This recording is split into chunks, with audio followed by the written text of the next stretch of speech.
Okay, Um, champ. how you doing, Tim? How's everything going? Everything's good. It's been a long time. I sense you look a little older. You still look the same in the face like a little young guy. But I can tell the mature. I can see it. Yeah, I'm trying. Yeah. Yeah, it's been a long time since I last met you. I remember you used to come to the boxing dinners with Mike Tyson. I had a chance to meet Tyson. But obviously, you and Mike Tyson are quite good friends. How long have you known him? So we good friends, but me and you talk not even at the like the meetings that we were at, but I had seen you in the gym too.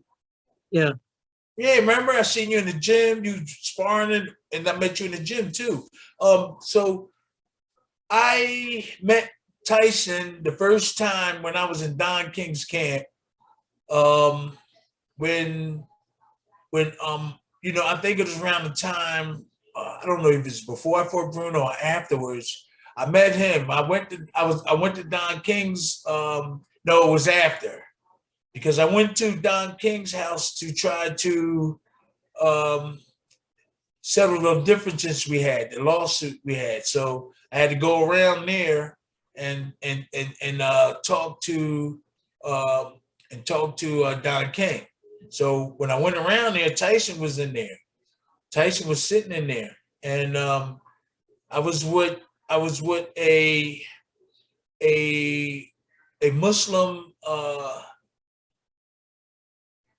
imam. So he was just tired of seeing two black people fighting and arguing, and he just wanted to help straighten the differences out. So me and him, we flew over there. We flew over there. Then we went around Don King's mansion, and that's when I first met him in person, Tyson in person. So we were in the room. We came in, so we were in the room waiting, and so Mike just walked in, and Mike walked in, and no, that's not how it went. So the meeting was going a certain way. This way, I'm sorry. that's all right. The meeting was going a certain way, and I got upset and started shouting, and I walked out the meeting. Well, Yeah, and so the minister, the minister, he walked in and started talking to me, cooling me down and stuff, and saying, "Look, everything's going to be all right. I got this." And so when we walked back in, Mike came over and handed me like 1,500. And so I looked at the money first, and I was like, "Should I take it?" He said, "Man, take the money." That's what Mike said, and I said, "Okay," and I took it. Um, and I took it, but before that, Don King was in the back. When we was in the room, Don King was saying, Tyson was saying, "I'm gonna give him some money. I'm gonna give him some money, man." And so Don King was saying, "You better not give him nothing." We heard him because I walked out the room. Yeah, I walked out the room and I was mad because things wasn't going the way but we expected it. And so I was in there talking to Imam Shamsuddin, and he was like, "Look, everything is gonna be cool. Don't worry." Then we heard Mike saying, "I'm gonna give him money," and Don King was saying, "You better not give him no money. What's the matter with you?" So when we walked back in, Tyson gave me the money. At first, I was like hesitating, and he said, "Man, you better take this money," and I took it.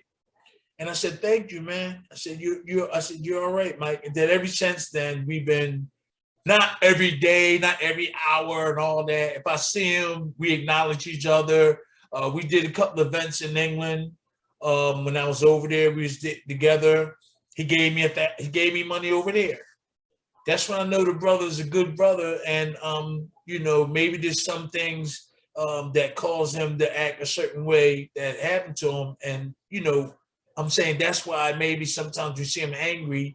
That someone maybe things in the past or things he had to live through, and he experienced.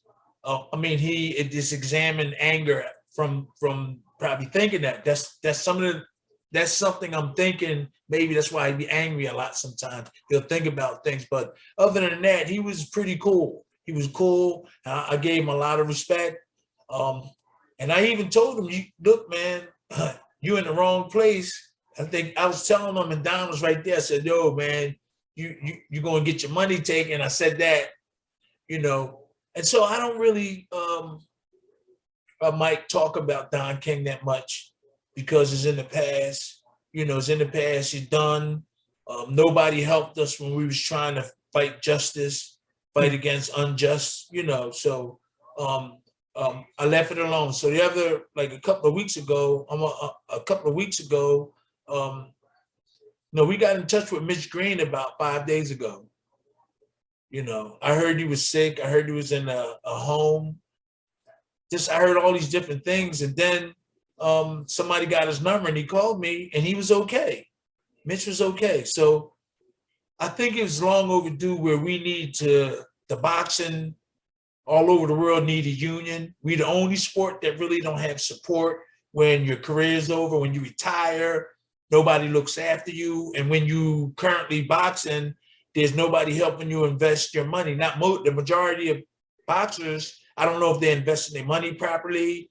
So we need organizing, more organizing things in the boxing industry. Because when you retire, if you didn't save your money, you in trouble. You're gonna be just like me. So I'm very, very serious about trying to like develop a union. And over in England is going to be really hard. But in America, we trying. Paul Johnson is one of the guys. He heads the Boxing Organized Committee, the BOC. We're trying to go to Congress. We're trying to get a lot of Congress people involved. We're going to try to get all the boxers involved. And we also, and I mentioned to them because the UK is my second home. Yeah. And yeah, it's like my second home. I got a grandson in Barnsley. My daughter was born in Tottenham. And so it's going to be harder for the UK to try to organize and take care of the boxers properly, get the contracts and paperwork done properly, instead of for instance, I seen a kid, he had a contract. I'm not going to say where it was. And the guy came over with the contract and he just signed it. He just signed it. Then after the guy left, I said, "Why'd you do that?" He said, "No, I trust him." And that showed me how I think a lot of things is over there. You know, I spent time over there. So I said, man, I'm gonna help over here too. I'm gonna help over here in England. Let's just do America first, and let's see if we can get the UK to have some kind of structure that's going to benefit the boxers when they retire. No, you're right. It's something I've thought about for a long time. I think boxing's a very dangerous sport, and when a lot of these guys retire, they don't receive the support they deserve. You know, so that's something I wish you well in setting up. You know, I'll do what I can to help. And obviously, you look at another great heavyweight you were associated with, Muhammad Ali. Obviously, he had financial problems after his career.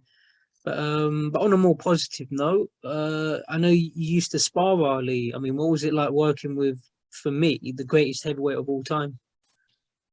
I used to spar with you too, so I remember. yeah. We boxed a couple of times, right? Yeah, yeah. That was like a dream come true. Here it is, a young guy coming out of Philadelphia, right near the Italian market where Sylvester Stallone made his movie, Rocky. Okay. The Rock. I was born and raised walking distance. My family used to go every weekend the same Italian market. Listen to this, and then you just remind me about this. It's going to be a little short. No, go on. I was born 10 minutes walking distance from the same gym, the same market where Sylvester Stallone made his movie, right? Right. And then the Rocky steps are only 15 minutes away by car. I was born and raised in that Italian neighborhood area, right where the Rocky movie was made. And how about this? I'm the real two-time heavyweight champ of the world, just like he was in Hollywood. He's a two-time heavyweight champ in Rocky in the movie, and he's from Philly, the Italian market, the Rocky Steps. And I used to go to the same place every weekend doing the same thing. My mom used to take us. We used to shop right down the market, get the vegetables, get the food, and then go back home about 5-10 minutes away. And then in real life, I used to do the same thing he did, Sylvester Stallone did in the movie. The same thing. I ran up the steps and we went shopping and I knew people at the Italian market. So real quick, there's some people trying to put together some money. They think that that's a good story. That for me, I'm two-time heavyweight champ. I was born in the area. I did the same things, the Rocky, the nonfiction, the nonfiction stuff. That's nonfiction, right? It wasn't real. So I did it in real life. Oh, you mean that the film is fiction? Fiction. I mean, it's okay. It's okay. Fiction. Yeah, it was fiction. Nonfiction means real. I'm nonfiction. I'm the nonfiction. I'm real. I'm real. So a lot of people don't know that, And so you was asking me about Ali. Muhammad Ali. Yeah, his camp is like about 2 hours away up in Deer Lake, Pennsylvania. So when I was an amateur, and I was getting ready to turn pro. Had just finished amateurs. I only had 7 amateur fights. I lost 2. I lost my last fight with Joe Frazier's son, Marvis Frazier. I turned pro. I wanted to go to the Olympics, but the trainer that I was with, I think he was looking at money. He was an old, nice guy, and he wanted to turn me pro. But I had eyes on just going to the Olympics. But I lost that fight, and then I started being sparring partners. I was sparring partner for Matthew Saad Muhammad, and we used to go up to Deer Lake where Ali's camp was and train. I used to be a sparring partner. They paid us, and this is the beginning. But this is the thing. When I was in Philly, Larry Holmes heard about me. He heard about me. And they said, "Who?" They say, "Who's that heavyweight kid from Philly, that's doing really good?" So they hired me to be a sparring partner, and they tried to contact me. They told my trainer, that old guy, he never told me. And when I found out, I left him. I said, "Oh God!" I didn't get angry with him. Say, "You MF, why'd you didn't tell me?" I was going to get paid like $1,500 a week. Man, I could have used, 1,000, 1,500. So when they told me, they said, "Tim, why didn't you take that job sparring with Larry Holmes?" I said, "What you talking about?" She said, "Yeah, he offered you X amount of 1,000, I think it was, X amount of dollars just to spar. They was looking for you." And they said, "They told your trainer." And I said, so I knew my trainer. This is the thing. And there's a lot of other trainers out there like this. And I hope a lot of young boxers are watching your show. He didn't want me to know that there were better trainers out there or better people out there that's going to help. And he was a nice guy, this old guy. And so he didn't tell me. And when I found out, I left. I didn't left angry. I was disappointed. I left him. Listen, I would have got killed. I would have got killed if I would have stayed with him. He wasn't really a great trainer. He was a nice guy. So I left and went up to Muhammad Ali's training camp. I went up to Muhammad Ali's training camp, which is like an hour and a half, 2 hours away. But Matthew Saad Muhammad is one of the greatest light heavyweight champions that ever lived. Saad Muhammad, he's from South Philly too. And I was sparring with him. So he was sparring up there. So I went with them. His trainer name was Nick Bellafury, Italian guy from the Italian, where Rocky had the Italian market. So we went up to Ali's camp and we were sparring. And then all of a sudden these cars pulled up and guess who popped out? Muhammad Ali, the greatest. Everything stopped. Everything stopped. We was boxing, and then Ali came into the gym and said, "No, keep on, keep on." So he saw me in boxing with Saad Muhammad and everything. And then after the sparring session, he came over and said, "Look, I want to hire you as one of my sparring partners." He said, "Get in shape, be ready, and told me to give my name to somebody. I gave them my name. So we sat around, was listening to stories. Whoa, this was the greatest, man, to be able to, be around this guy. He was really down to earth, man. Never met nobody like him, really cool. And so after the camp broke, Saad Muhammad went and fought. I think he fought Victor Galindez and knocked him out, whatever. Anyway, we left the camp. But I didn't tell you this. Well, I did tell the story about Larry Holmes and then my manager. So I did. I left him. I was up there, and that was it. I was going to go forward. But when it was all over, I went and got the championship belt, and I went back to the city to find that old man, to go to his gym and tell him that I care about him. This is what I did. Let me don't confuse everybody. Okay, I became friends with Ali.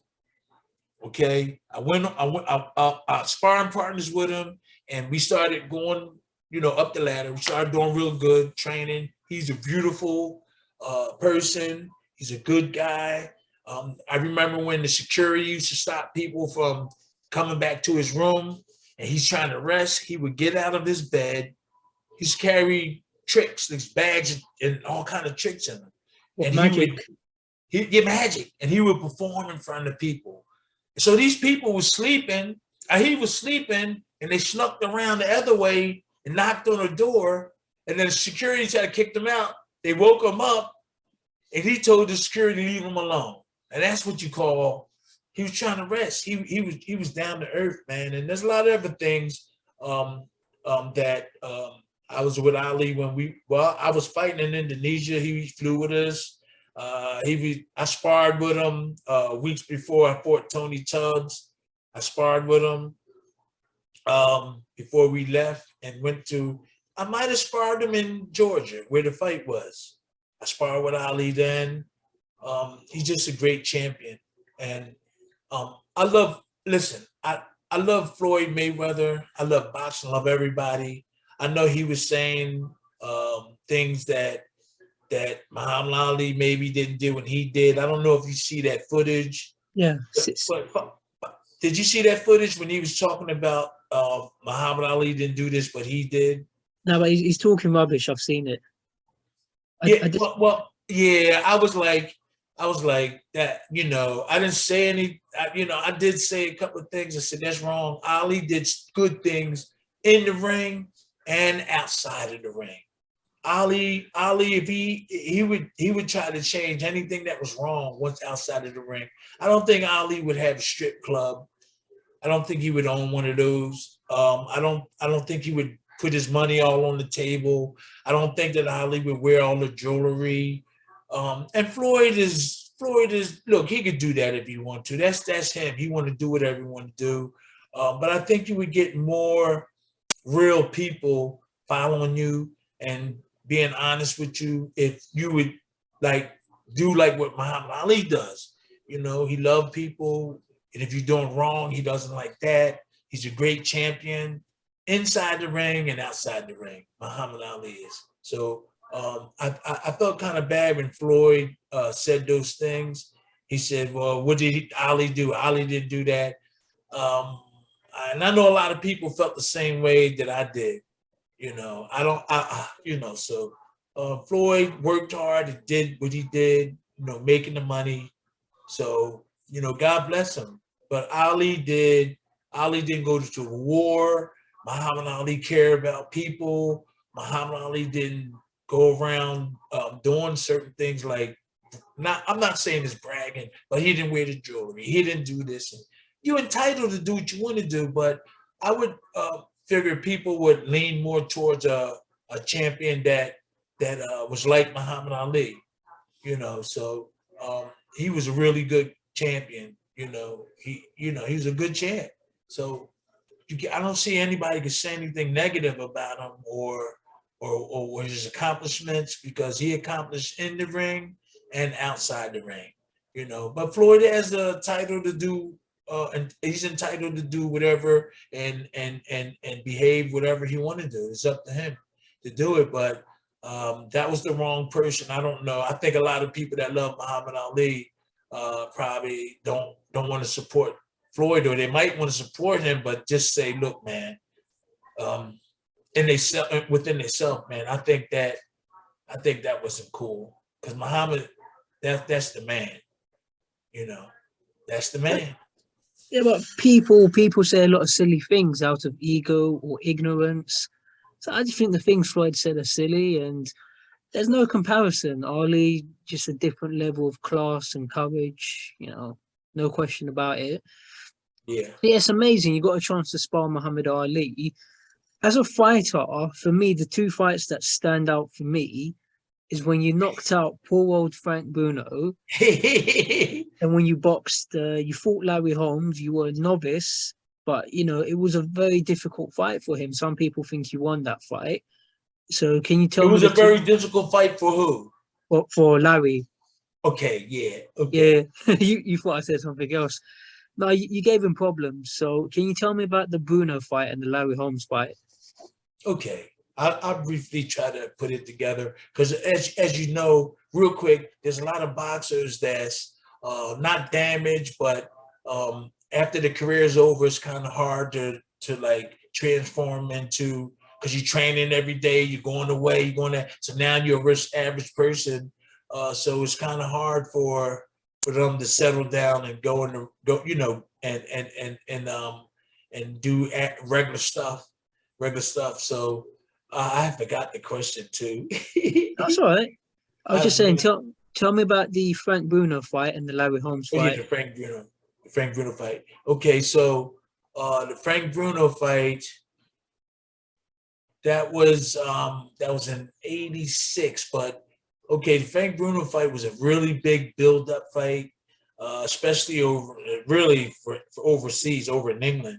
They was really building that fight up, but I didn't know that on my end. I didn't know this fight was going to be that big. Mike, I tell you the truth, I didn't really know how much money I was getting. That's Mhm. the honest truth. Yeah. So when I Donking. flew over to England, I didn't know what I was getting. Oh, I was guessing I might get 800,000. If I do good, maybe he'll be nice and give me 800,000. Talking about Don King, but I wound it up with like 65,000 to take home because I had to pay everybody. It was a 500,000. Out of that, I got 250. Then his son got his son got 250. Then he deducted a lot of money, and then I wound it up with about, I would say when I was finished giving everybody money, I went home with about 80,000. wow. Yeah, 80, 75. It was very disappointing. Um, that was bad. And we trained real hard for that fight. Um, Chopped a lot of wood, sparred with a lot of good heavyweights. Um, okay, so we trained real good. My weight was kind of down. I think it was down when we flew over there. Um, they had a lot of stuff waiting. When they met us at the airport, it was big. That's the first time I realized something is wrong. They had women, they had people all in the airport. They escorted us to the buses. And I was like, whoa, this fight is big. I'm defending the championship, but I was like, wow, everything was, and I got escorted out by like 12 women. They had special Wow. clothes on. Yeah. And they escorted me out. Yeah. And would you have a problem? Hmm? Oh, something wrong? Oh Because I no, see so you I'm looking listening. Yeah, I'm down. listening. Okay. No, Okay. listening here. Sorry. Okay. So 12 so women escorted you out. yeah, they had on like, I can't remember the dresses. They had like short dresses, like they was on some type of team, and they escorted me to the limos. We went to real quick. We went to somewhere in London. They took us, and the gym was over top of a pub, and we stayed in a hotel. There's women everywhere.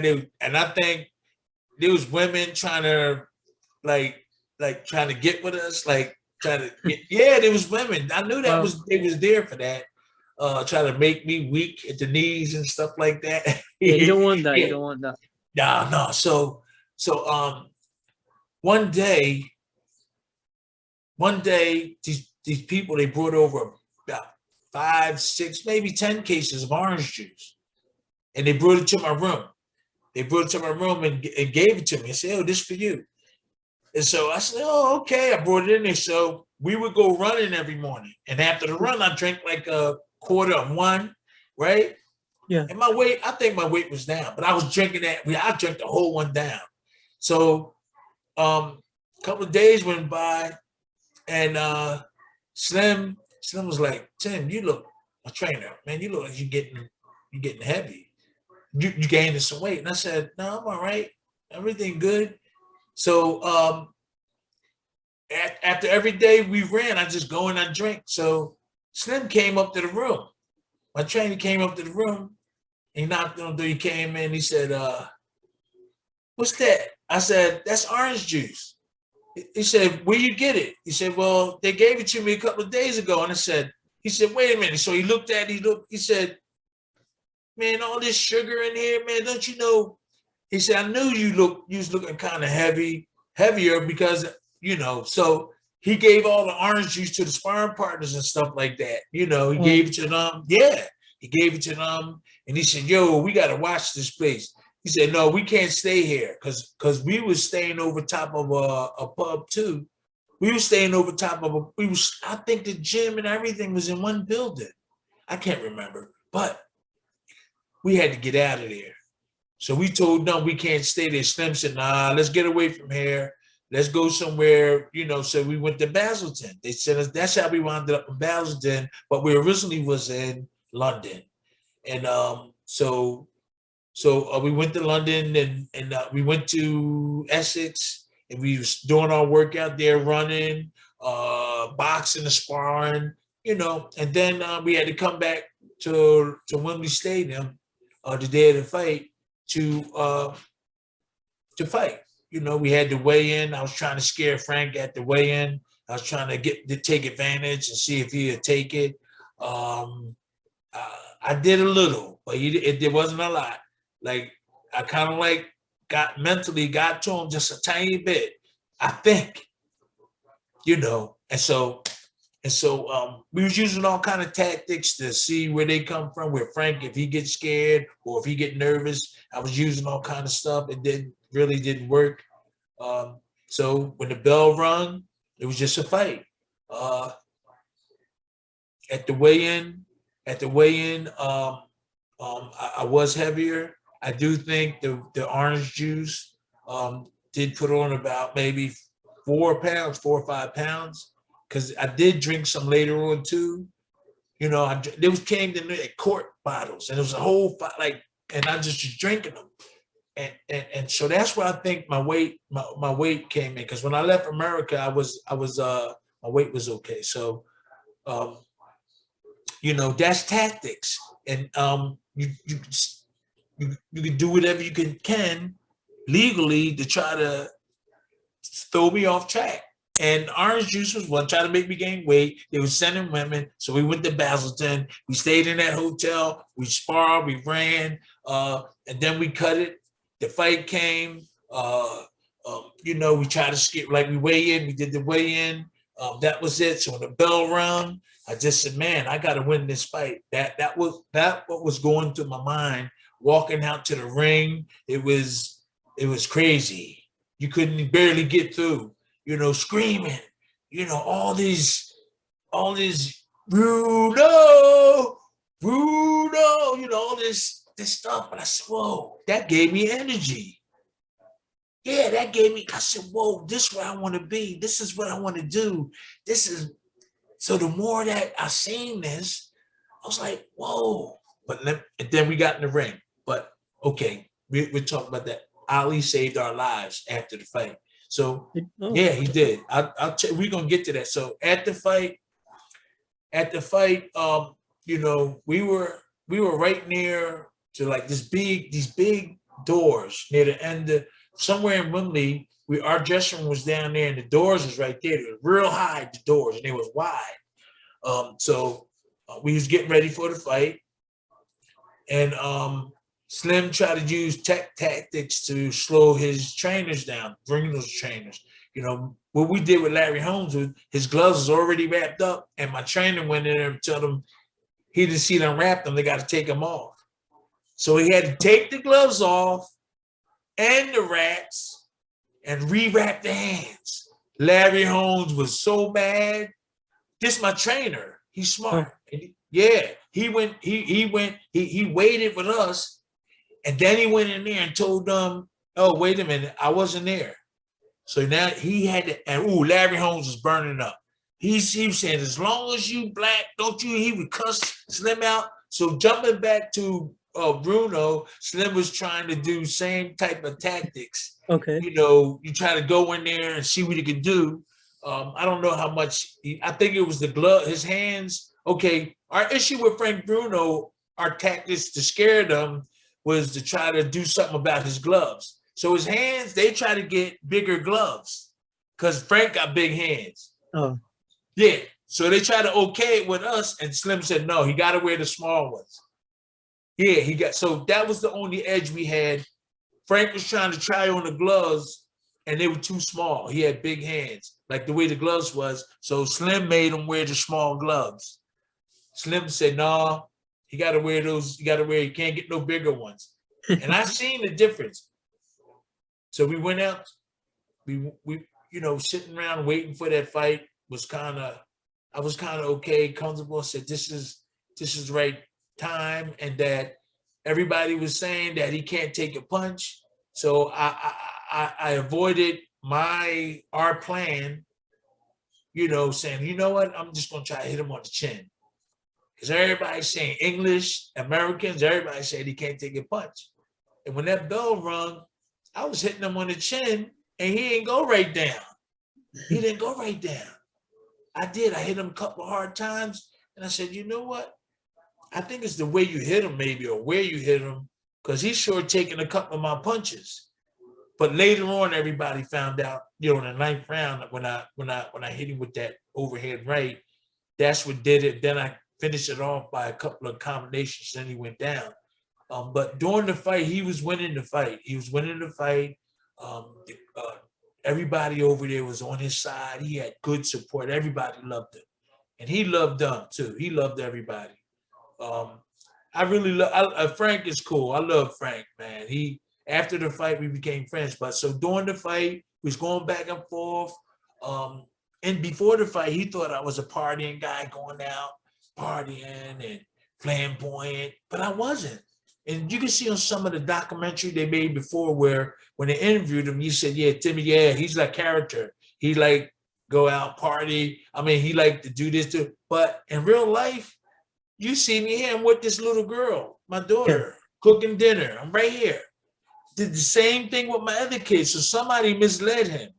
I wasn't going out to discos and partying. I was with the kids. So he was misinformed. But he made that statement. So I said, I took an interview and I just rebutted. I said, no, I don't go out and party. But I did at one point, I didn't go out and people see me all the time. I did sometimes go out, but that wasn't like a lot of other people that go out and party all the time. I wasn't like that. So somebody gave Frank gave him some wrong information because I wasn't like that. And that was all pre-fight stuff. We're going back and forth. So when the fight went on, it was just me and him going back and forth. I did have more. I think I had more. I had more experience in terms of skills, but he was strong. He was in shape. I do believe if my trainer was in his corner and his trainers was in mine, I wouldn't have won that fight because I had an intelligent trainer. And when I told some people like that, they was like, nah. I had a really smart trainer, a really good trainer, Slim Robinson, who taught me a lot of little really good stuff. I'm not saying little, real good stuff. So we ended the fight. I hit him with that, the last round. Okay, he was winning. My trainer told me, yo, you got to pick it up, Tim. You got to pick it up. You're not going to win over here. So my trainer was telling me that, and midway in the fight, you got to pick it up. Frank is up ahead, Tim. And so I started picking it up. I started winning rounds later. And then I came to the corner and Slim said, Tim, look, man, hey, you can't, you're not going to win this fight. If you gotta, you're in his backyard. He's busier. You are picking it up. You got to win this fight. So I caught him in that last round. I caught him. We exchanged punches. I caught him. Boom. And I said, whoa, in my mind, killer instinct went on. I said, this has got to be it. So we ended the fight. It was the 9th round. And I really don't remember it because, it happened. It happened fast. And before you knew it, the bell rung and it was over. So all the stuff in between, I can't remember, but I do remember that last overhead right I hit him with. I do remember doing that. Remember I hit him with that last one? But all the other stuff before that, I just blacked out. I hope everybody screaming and stuff. And so I can't remember that. I can remember hitting him, but that was it. And after the fight, all hell broke loose. Wow. No, it was a great fight. I remember that. And obviously, yeah, you did what you had to do. It's always difficult. But what happened at the end of the fight when we was in the dressing room and they were trying to ram the door open to get us? Oh. There was at least, I don't know, could have been 1,000. 1,000 people leaving the stadium. After the fight, our dressing room was right there. Somebody might have told them that that's where our dressing room is, right near there. So they was trying to ram it. They're trying to ram it with all kind of wood. You'll see it on the documentary. They're trying to ram it. And so the police were coming, and we was trying to get us to move somewhere else and run. They're breaking it in, just like that thing in America where we're down in Washington D.C. Remember when the the Capitol. Capitol. When they trying to break in and Donald Trump and all that? Yeah, the Capitol. What'd you say? Yeah, the Capitol building. The Capitol building. The same thing happened. We were in my dressing room was right next to the door, and they were breaking it in. They had rams ramming it in, breaking it. Right? So Ali came down and came into the dressing room. He just walking to say hi and congratulations. So he was like, he stopped and he's like, move out the way. He told the security, move out the way. He said, move out the way. They said, no, you can't. They get ready to bust it down. He said, move out the way. Let them in. True story. He said, let them in. He said, they was like, no, we can't. So we backed off. He opened it up. They stopped. Ali was right there. Ali was there. He said, hey, won't y'all just go ahead, just slowly leave. Everything, stop fighting, stop. Ali stopped them. You saw it on the video. You saw it in the documentary where they was ramming that door. Ali was behind it. I don't know if you didn't see only in America or if you seen where they had all the English people ramming the door trying to break in. Ali was on the other side. Yeah, there's a documentary and you see the English ramming the door, trying to get in to get us.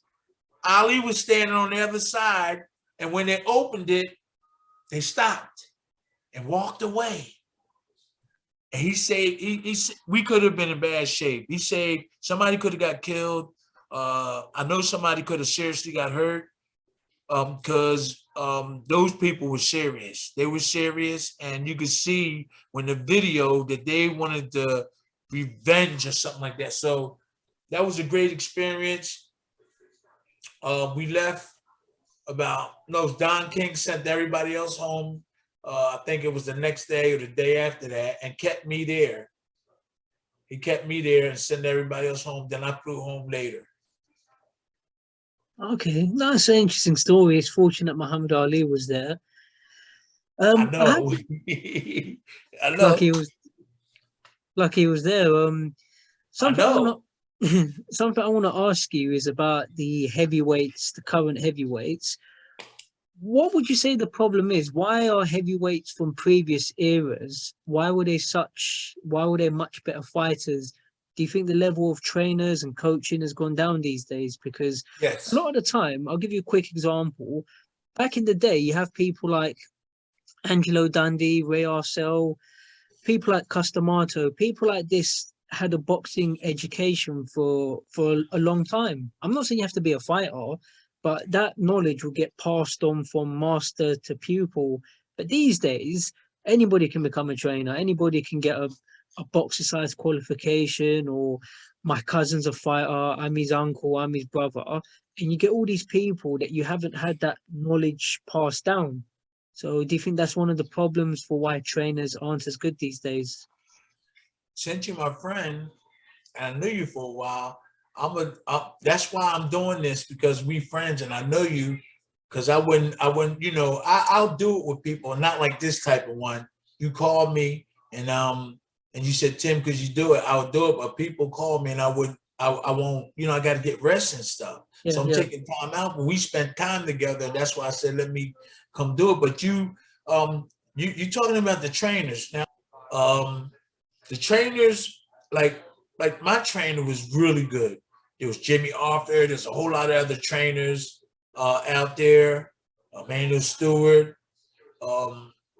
They not, if you didn't get those knowledge from those guys that had those tricks back then, you can be successful, but they'll make your job easier, because Slim made my job easier, knowing how to block punches, slip punches, and knowing how to deliver and counter. You don't see that these days. You don't see it no more these days. So,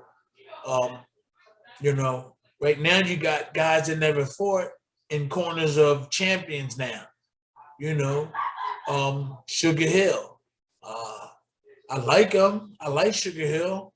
I just wanted to do research just in case somebody asked me about Sugar Hill or Malik Scott. I made some statements about Malik Scott because I was down in Vegas for that fight with Talk Sports, is an English-based radio station.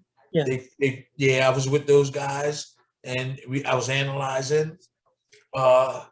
And Malik Scott got knocked out by Deontay Wilder, but he was in his corner. Yeah. So why would you want him to be your trainer if you beat him? That's one question I asked him. Tyson Fury has Sugar Hill, who never fought. Why wouldn't he want somebody in his corner like me? And it just puzzled me when guys work hard, they're champions, or guys like me can't get a decent job. I'm just saying decent job, like being a trainer and all that. Anthony Joshua, I've been sending messages to him. You've seen me train before. I've been sending messages out from him. And I don't know what he's doing, man. All the stuff that he's doing, he's posting his videos, which is really could be a mistake. You put to surprise a guy when you fight him. He would be more scared if he didn't see nothing, if he didn't see you doing anything. Even practicing hitting the pads. Well, I wouldn't show people none of that, but even hitting the speed bag. At least they saw you. That gives them, oh, wow, look at them hit the. So if you haven't seen your opponent at all, you're going to be like thinking, man. But if you got footage, video, that gives you a little confidence. So on the internet, I posted several times. I said, Anthony, stop posting your videos. That's how people capitalize on what you're doing, But there's some trainers and stuff out there. They want to do it so they can be sore with Anthony and boost their thing up. So like me, I don't care about it. I don't care, about getting a boost or anything like that. I want Anthony to win. So I'd rather him not show his videos.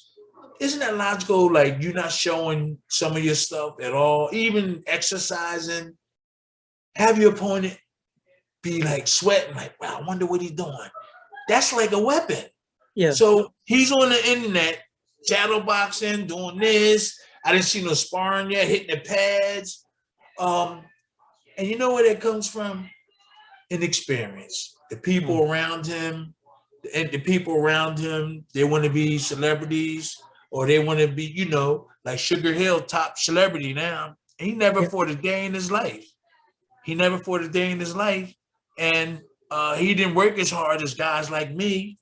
And Tyson, I think, did it because he liked him. And I like Sugar Hill, but I did a lot of work. I did a lot of work in the game, and you know, it's just a shame when somebody do a lot of work. He's known, he's two-time heavyweight champion of the world. You don't even want him in your corner.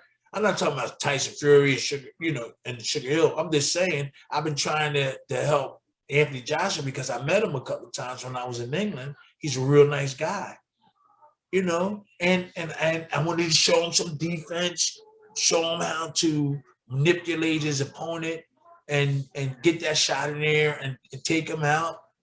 But he got guys, you know, you heard of what's his name out of California, Ronnie Shields. Yeah, Shields, yeah. Ronnie Shields, the Shulo brothers, and all that. What, Television is got these guys, you know, oh, the Shulo brothers, I respect them, but I'm just saying, you know, oh, I'm going to the West Coast. No, you got to do research. There's old time knowledge right here in Philly. Yeah. The city of boxing, you know, and I can show them that. Let's talk about Joshua real quick. I'm listening, yeah. All he need to do is strengthen his jab up, block jabs, block defense, block jabs, and get his jab strong. You know what I'm saying? That's all he need to do. He's in good shape. And get his combinations together. Get his combinations together. The same combinations, maybe add on some more. But you know what he need? To easily beat this guy? All he need is to block that jab. Because you notice him getting hit all the time with his jab. The jab. Do you notice he was getting hit? Of course, yeah. At will. Yeah. So all you have to do, you don't need. Listen, you're supposed to train and get in good shape. You're supposed to do that. But those little things is all he needs. Stopping that jab. You see his eye had them things on it from getting hit. All he had to do is block the jab and get his jab strong, right? And that's it. That was the thing that got him. That him getting hit jab. And he was kind of awkward because he's a southpaw, but I know exactly how to fight a southpaw. When I was an amateur, I had to box Randy Mack. He was a southpaw professional, and I had to get in the ring with him almost every day for was a long time. Not every day, but you know, when you go in the gym, maybe 3 days out of the week, I had to spar with this professional. In the beginning, he took it easy on me. Then he started picking it up, and then I started learning. I turned it around. I started beating up on him. Southpaw, I know exactly how to approach these southpaw guys, you know, these boxers and deal with them. But a lot of people deal with Hollywood. They like the people that's up right then and then. They don't do research because if they did, they would have asked me to help them at least be on their team. I don't have to be in that ring. I don't have to be in the corner. Let me show you the stuff. Just fly me in. Let me show you. They can have all the publicity they want. They can get all the praise they want. Just say that I showed you the stuff later. You know, I don't care about being in the corner. Just tell them that Tim showed me how to throw that. That's all. I don't want to be in the corner, TV's on me, all that stuff. And I want to help Anthony. But he's still gonna win that fight, though. He's still gonna win that fight. He might have underestimated Yusef because he didn't look strong in the fight, Anthony Joshua. No, he didn't look that strong. Maybe he took Yusef. I seen him in other fights more aggressive and bang bang, but he didn't do that with Yusef. You know, I could actually show you one day in the future how he should fight him, and I will. I'm gonna show everybody what he should be doing. Every time Yusef with his jab, when he go out, all you gotta do is stay to the right. You just don't stay there, you move back too and make him turn into your punches. So I'm gonna make a video and show everybody how easy, because I used to spar Randy Mack, who was a southpaw, every day for a long time. Every other day we used to spar, and I knew, and Slim showed me how to fight him. So that's good equipment that I obtained when I was sparring when I was young amateur. So I do believe that Joshua could win without a lot of other help. You know, I think something was a little wrong with him at that fight. Yeah. Didn't seem like maybe they couldn't get up for the fight, but I could make the fight much easier for him. I'm serious, you know. And Well, it's just, Deontay Wilder, he needs the same thing. Keep it tight, keep his D tight, learn how to block jabs, and get his jab strong. Get his jab strong. What? When the bell ring, what do people do? They throw jabs at each other. yeah. That's the first thing you should try to teach. Block. Yeah. Yeah, block the jab. You don't have to slap. You don't have to move with it. Leave it here and then turn and catch it, and your face is right in the back of the glove, right here. Simple and easy. And Joshua didn't do it really good at all. So you can't take the water. If you take the water to the thing and the horse to the thing and he don't drink the water, and nothing you can do about it, you know. And I like Anthony Joshua. I like Tyson Fury, Deontay Wilder. They need to call me though. You know, I'll make their job easier. I'm telling you, I'll make the job easier. I don't know, man. There's a couple of good trainers still left out there. But like I said before, Malik Scott, you're going to edit this too, right? You know how to edit? No, I'm going to put it all up in one video. Yo, man, you're going to get people coming over here trying to shoot me. Nah, that won't happen. But I agree with you. No, I'm just playing. Right. I'm doing this because you my buddy, and I'm shooting off some good stuff. I love all those guys. I just turned 64. People say I don't look like it. No, you don't, yeah. That's what they're saying. And I exercise, I train. Me and Shania, we train. And my son has a gym in a place called Bristol, Pennsylvania. And we go there and work out. And my son has, matter of fact, my grandson name is Tim Witherspoon III, and he's boxing. So this is going to be the first time in all of boxing history that 3 generations are going to be in the same corner. Tim Sr., Tim Witherspoon Jr., and Tim Witherspoon III. He's an amateur. He's like, Shania, how old is Tim? 15. Oh, 15 is a kid. Yeah, he's like 5'10", 5'11", 15. And he looks like he's gonna be taller than me. Okay, like he's gonna be, but he's the third. So I think that's a good attraction if we can get him ready. If not, I'm not pushing him. I don't really care. That's my grandson. I love him.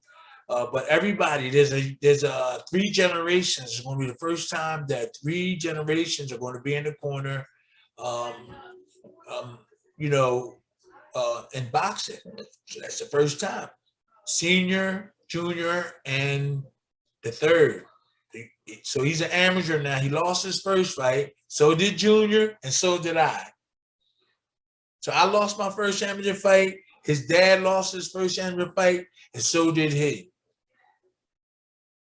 So my son is having an amateur show at the Grundy Towers in Bristol, Pennsylvania on January the 29th in the Grundy Towers. That's where his amateur show going to be at in the United States, in Pennsylvania. So what was you asking me, Mike? I just said, what advice would you give to some of these heavyweight fighters these days? No, but I think you gave good advice, and I think I'm not just saying this because I'm talking to you, but I think these guys should definitely give you a call. I know. It probably, you know what I was thinking?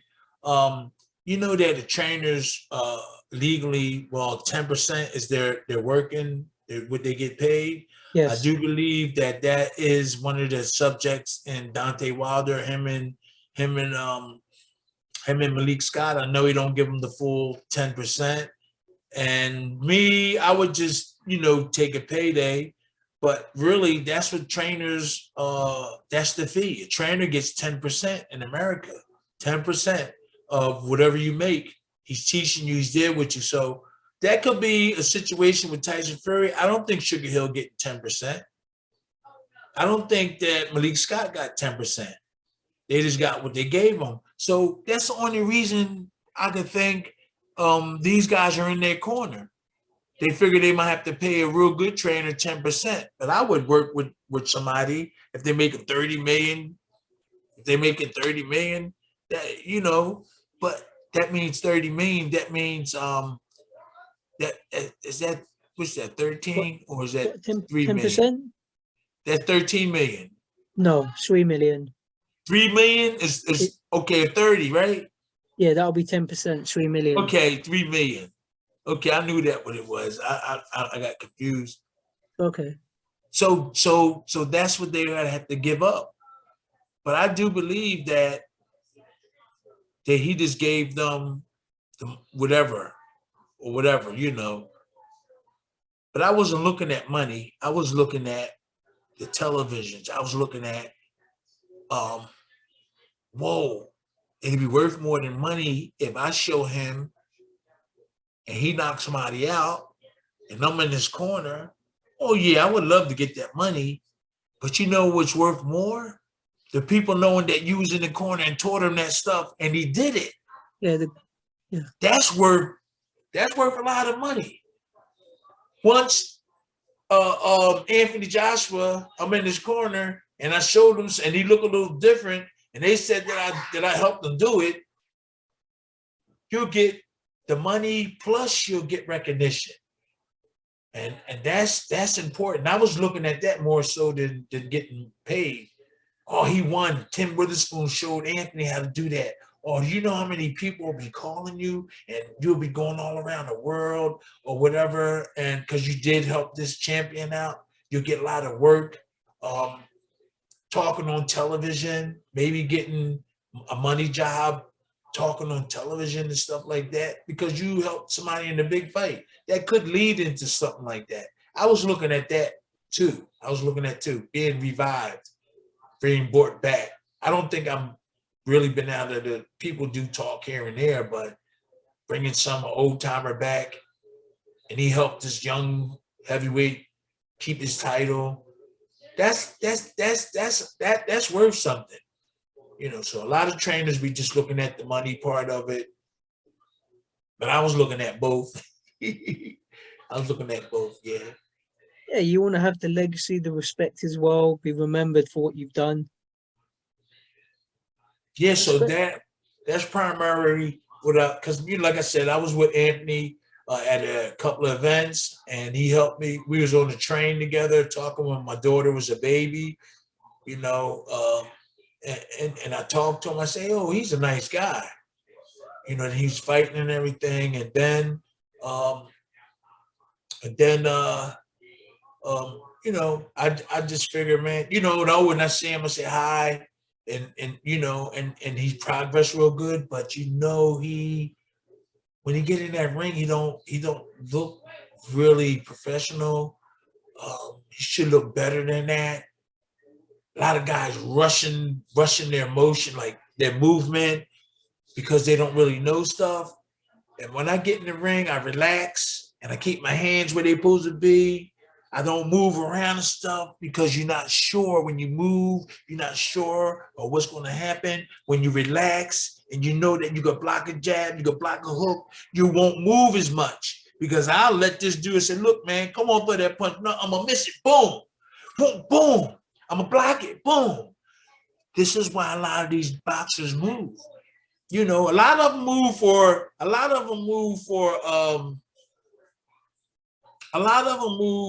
because it does motivate them and they get their movement together. But a lot of them move because they don't have defense too. And they always moving in and out this way and that way. But I don't want to be pretty. I'm gonna sit there in front of you and make you miss. That's the art. Slip, boom. Keep your hands up, block, boom. Yeah. Or I'll move a little bit here, back here, back there.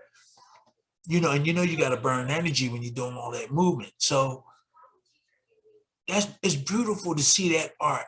I'm right here, Mr. Punch, boom, bam, and then slip here, whoop, bam, block, bam, So when you see a lot of those guys, they're moving fast because that's a part of their defense. That's a part of the defense because they moving around, and that's good. You got to slip here, slip, and then and the movement. A lot of that movement you really. If I was to train you, and there's some movement that you make that you have to duplicate. If I show you something and you like you go like this and step over here, right? There's a lot of things that's natural. Like I could show you something, but you have to do it at the right time in the ring, not the wrong time. So like if I'm in the ring, so what I'm trying to say is some guys, they be showing people like bounce back, right hand, bounce back, right hand, left hook. Some of those things are just simultaneously supposed to be done. Like I would teach a guy to just throw the right hand, left hook. But in the ring, it'll be his option to bounce back and do the rest. But I might be confused, maybe, but a lot of trainers add on things they don't need to add on to when they're showing the boxers stuff. And so I'll be seeing them in the gym, and it's awkward. I'll be seeing them on the videos, some of the videos on the YouTubes and all that. I'll be saying, wow, he making too much movement just to throw one punch. Like too much movement, and then throw one punch. That's when you can just go like this, whoop, bam. I seen guys do stupid stuff that make a couple of movements just to throw that one punch. And all you got to do is go whoop, bam, swoop, bam. And some of them just do like extra movement just to make that punch. So I think that the trainers, if you didn't get a lot of that knowledge back then, you better find somebody that was taught by them, because it's beneficial. A lot of that old time stuff is beneficial. And there is a lot of guys in Philly and New York and Jersey that still know some of those tricks and trades. But you better hurry up and find them. But this probably still should be some guys still left behind to really show you some stuff, but it's scary. There's a lot of guys around that don't show a lot of the stuff that those slick guys, Ray Robinson, Slim Robinson, Ray Robinson, Slim Robinson, Georgie Benton.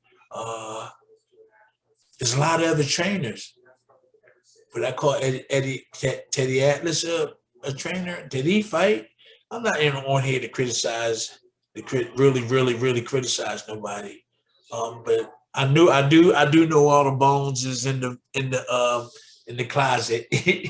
I knew a lot of them that really should. There's people out there that's in their corner, that's in people corner that really shouldn't be there. Yeah, I agree. In Yeah. the corners and stuff. Yeah, man, you're gonna have to edit this, man. I've been saying something. I've been doing good. I ain't really downing nobody, right? No, I don't think you said anything bad. I'm just talking boxing. I'm not frustrated. I'm just looking at all. I'm just giving out a report.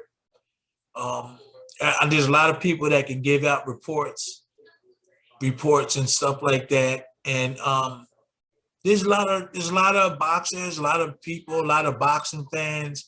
They kind of lost now. They don't really know what's going on, but they see the astronomical money, the dollars and stuff. They see the dollars and stuff being paid to the boxers. But when we was fighting, there was some good, talented boxers, and we didn't get paid as much as they're doing today. I know, and then the money can drive people crazy. You become greedy for money, and I agree. A lot of boxers, you've got people in your teams that they're not necessarily the best people available. They're not the people you should be working with. But you know, we all make mistakes in life. But look, I appreciate your time, Tim. Also, I know you're probably quite How long busy. did we go?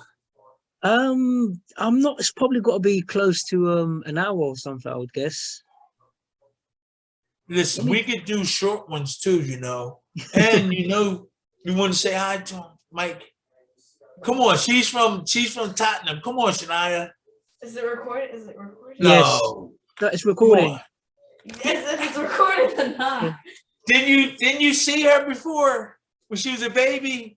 Yeah, I've seen her when she was a baby. Right, come sit here and I'll see be him. out then, 'cause- He will. Come on, quick. This Just is come right. on. You seen her now? Look at her. She's big now. Look, Shania, sit down real She quick. looks quite tall. Shania, Yeah, you remember when she was little, right? I remember. Yeah, that's her now. That's How you doing? Shania. Yeah. Putting her on the spot. Yeah, I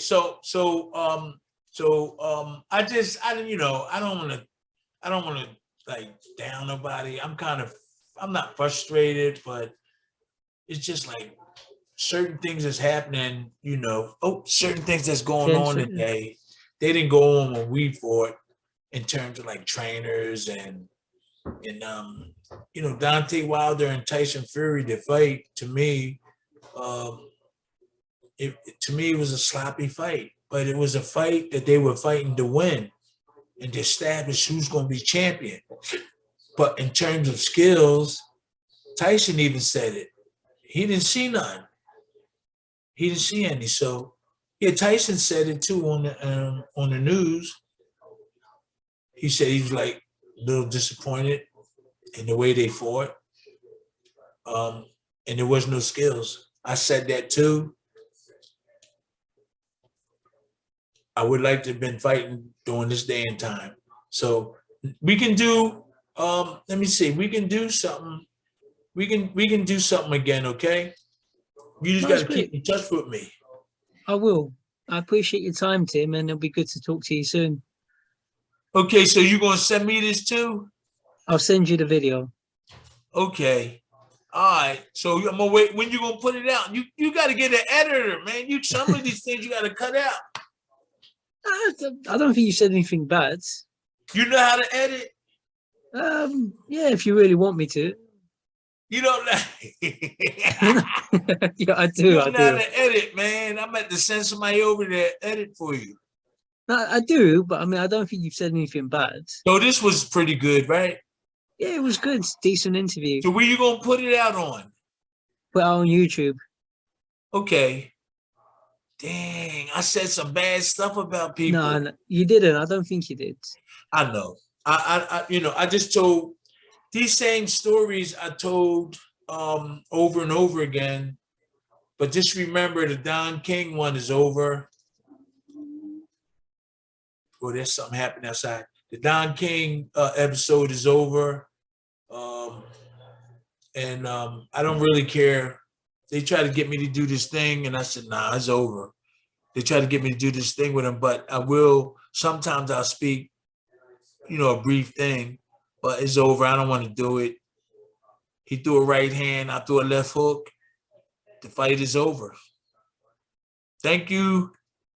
I want everybody to subscribe to my channel, and subscribe and like, and to your channel too, right? Hopefully, that'll be nice. All right. Okay, Mike. Keep in touch with me. I will. Thanks You for your still time, Tim. training? You Yeah, still training? Yeah, I'm still. I got I a fight. seen you sparring. You getting real good. Thank you. I seen you sparring. Yeah, I'm trying my best. I was in the press. Yeah, they try to. Who is that? Oh, push that over here. He can't see it, could he? He can't see it. That's my grandson. Oh, you can't see it. No, it's That's a bit my bright. grandson. Okay. Huh? It was a bit bright, but Yeah. Okay, Mike, keep in touch with me, okay? I will. How Thanks can for- I find this? How can I find the video? I'll send it to you. Okay, send me the video. Thank you. Thank you, Mike. Talk to you later. All right, take care. All right, take care. I'm trying to get off of here.